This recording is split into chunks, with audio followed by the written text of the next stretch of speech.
Ikinuwento ng aktres at screenwriter na si Bella Padilla sa social media ang isang di magandang karanasan habang nakasakay sa isang pampublikong transportasyon sa London.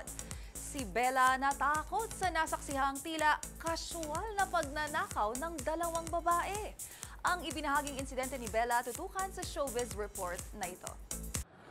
Magkahalong takot at pagkadismaya ang naramdaman ng aktres na si Bella Padilla nang masaksihan na ang insidente ng umano'y pagnanakaw habang nakasakay sa isang tube train sa London.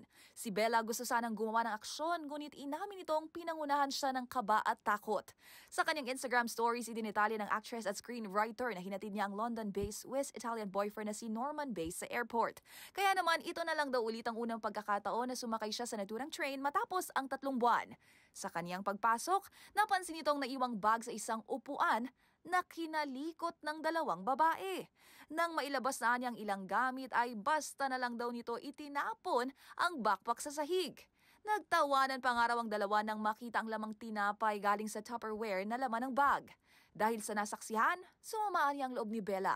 Dismayado pang paglalahad ng aktres. Napagtanto niyang nasa London nga pala siya at walang maglalaan ng oras para i-report ang ganitong mga klase ng insidente o mag-aabalang sitahin man lang ang maling gawain. Kung matatandaan, taong 2021 nagsimulang manirahan sa naturang bansa ang aktres at last year lang ibinahagi ni Bella ang kanyang pagbabalik eskwela sa Royal Academy of Dramatic Arts sa London. Para sa MBC TV Network News, ito po ang inyong showbiz angel, Angelica Cosme. Sama-sama tayo, Pilipino.